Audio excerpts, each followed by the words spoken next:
Hey, what's up, everybody? This is High Performance Mindset Coach Jay Hollingshed, and this is day 38. Day 38 of my 7 pillars of mental performance in 365 days.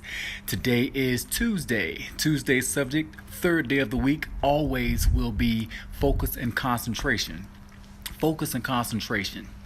Now, in my past videos, I've given you the definition of focus, and the definition of focus I've given was to fix your attention onto put your attention onto a fixed object, or just to have your attention focused or zeroed in onto one thing.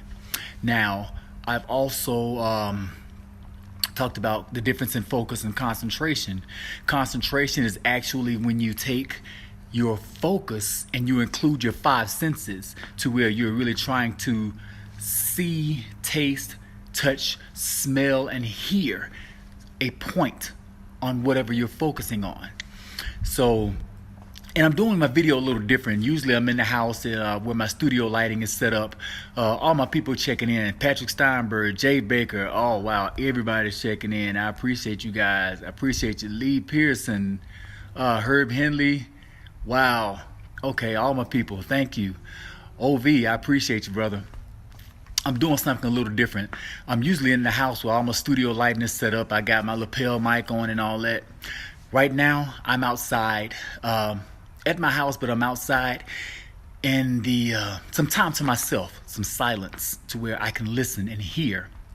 And that's because, ironically, after 3.5 years into teaching focus and concentration and visualization and things like that, I get diagnosed with ADHD, which tells me that focus is my problem. So I need to become a student of my own teachings, and that's what I've done actually. So I have the athletes that I work with. I give them focus homework. I give them mental exercises. Some of the mental exercises I give them in focus and concentration is to, when you're listening to music, and OV, you probably can relate to this, being a musician yourself. When you're listening to music, and one way to hone your focus and concentration skills, you listen to a band or an orchestra, or just a music with a lot going on, a lot of different instruments. Tune in to one instrument. Tune all the other instruments out and just listen to one instrument.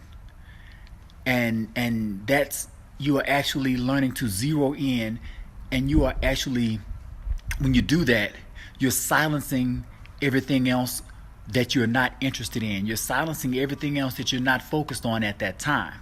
And it's like if you have drums, guitar, piano, or harp, or trumpets, and all that going on, and you want to zero in just on the piano, then that's when you stop focusing on all the music and you start concentrating on the piano. And when you're concentrating, that's when you put your 5 senses into it. You want to hear the piano. You want to be able to feel the music of the piano. And if the piano had, and you want to get, it's so in tune with the piano that if it had a scent, you can smell the music of the piano. And you want to just become one with the piano. To do that, you tune everything else out. And that's some of the practicing that I've been doing, like out here now, outside. I come out in nature. When the world has died down, all the cars and stuff have died down, nobody's running, I don't hear a bunch of cars. I hear nature sounds. I'll hear the wind. I'll hear maybe some leaves blowing, maybe a dog or something, or maybe some music in the distance. I don't know. I may hear some water running. There's like a lake or a stream a couple of yards away over there, so I can hear that.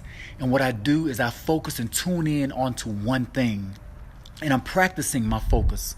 They got me on these ADHD meds, which I will not be on long because I don't like taking medicines. I'm kind of health conscious, vegetarian, and I don't do all the medicines and stuff, man. That's not cool. Killing my kidneys. But I am learning to non-medicinal ways to hone my focus, and it's been helping. So I come out here in nature and I just fix and tune in onto one thing.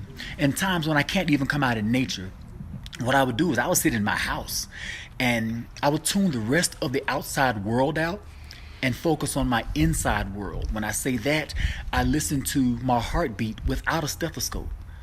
I want to listen to my heartbeat. I want to feel my heartbeat, just concentrate on that just by sitting still. So that's honing your focus and concentrate. Well, I'm focusing on my body, but I'm concentrating on my heartbeat. And once again, when I'm concentrating, I'm tuning in my five senses. I'm tuning in, I want to hear it. I want to feel my heartbeat. And if when my blood pumps, every time it pumps out, every time my heart beats, I want to feel the pressure of it. And if the pressure had a sound, what does that sound like? I'm imagining the sound of it. So I'm really focusing on that. For those of us that have significant others, a lot of times a good way to focus, the younger athletes that I work with, we'll come back to the significant others, but the younger athletes, I tell them, you want to focus, put your phone down, listen to your parents. Put your phone down, look them in the eye, and understand every word they say. Hear the syllables, feel the syllables of every word that they say. And you can do that just for 5 minutes a day. Or if you have a significant other, same thing. When your spouse or your significant other is talking to you, just tune everything and everybody else out. Like if my wife says, Jay, you know what? This was happening today and that was happening that day. So for me to practice my focus, I put my phone down. If my phone is in my hand, or if I'm watching TV, or if hadn't watched much TV lately, if I'm into another book or doing some studying, I just stop everything and focus on her. But that's been part of my focus and concentration practice, and it's been helping. I don't even know how long I've been talking. I'm trying to stay under this 10-minute threshold because the other social media platforms that I'm going to put this on, they have 10 minutes. But another thing I've been doing to hone and study my focus and get my focus better since being diagnosed, when was that? Just before Thanksgiving 2018. And I've been studying Hindu monks. There's a Hindu monk that I've really been studying up under. His name is Dandapani. And he is my focus. 3 minutes, I'm good. I'll give myself a standing ovation for 3 minutes. But these Hindu monks, their ability to focus and concentrate is outstanding. They can meditate for 3 hours. So if I'm trying to get my focus to a point to where it's getting better, I need to study the best. So I'm studying this Hindu monk and all the Hindu monks and their practices, the things that they do to get there. I do a lot of meditating, a ton of meditating. So I do a lot of what Hindu monks do. I've adopted a lot of their practicing, and it's been helping with my focus. So for all my athletes out there, all of my entrepreneurs or anybody else that has issues with focusing, you don't need to do anything medicines and all that. Nah, God has given us enough around us. He's given us what we need to take care of what we need to take care of. We got ears, listen. We got hands, feel. The gateway to our spirit is our 5 senses. We can detect anything with our 5 senses. Put it this way, if you were blindfolded, your sense of smell and your sense of hearing and your sense of touch would be heightened so much that you definitely would tune everything else out. I did that with a set of athletes. I blindfolded one person and I had another person take her hand and I said, you better run as fast as you can around this room and do not stop. And the person that's blindfolded, they had to tell me what was going on in their mind. And they said that the minute they were blindfolded, everything else, they shut everything else out. I didn't have to tell them to do that. When they were blindfolded, they lost their sense of sight. When they lost their sense of sight, they automatically tuned in with their ears, with their nose, with their sense of feel, the sense of touch, and to find out where they were. Their focus became concentration. So it's plenty of things out there we can do to help hone our focus. I got tons of methods I've been using and tons of methods, solfeggio tones, all kinds of things. But long story short, today's topic is focus and concentration. And it's I'm out here doing my thing, focusing on, out of all the sounds that are going on outside right here in nature, I'm trying to focus on one. And I'll do that for about 5 or 10 minutes, and it helps. It also gives me a sense of calmness and awareness. This is also practicing mindfulness, and that's what I talk about on Mondays. So to wrap this up, that's all I have for today on focus and concentration. And my neighbor's waving. How y'all doing? That's all I have for focus and concentration. But keep in mind that you don't need medicines. If you're really trying to focus, there are so many different ways to do this. And like I said, I'm weaning myself off of these medicines, so it's great. It's working. Romel Brown, Thurman Garrett, I appreciate you guys. Sensei Willie Jack, I see you, bro. Troy Wilkins, yes. And my brother always, AJ, I appreciate you, man.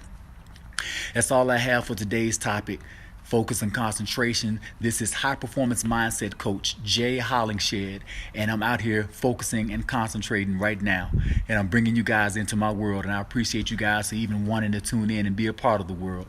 So, with that being said, I have spots available as usual. If you guys want help with your focus and concentration, I can get it to a level to where it's outstanding, a level to where you are being consistent with gaining higher numbers as an athlete, or consistent with gaining higher numbers as an entrepreneur. Hit me up on speaktojay.com, speaktojay.com, and we can talk about it. If you've missed any episodes between today and my first episode, that's about 38 episodes, 39, go to my YouTube channel and you can follow me there. That's all I have. Be well, stay blessed, and through love, be a blessing. God bless.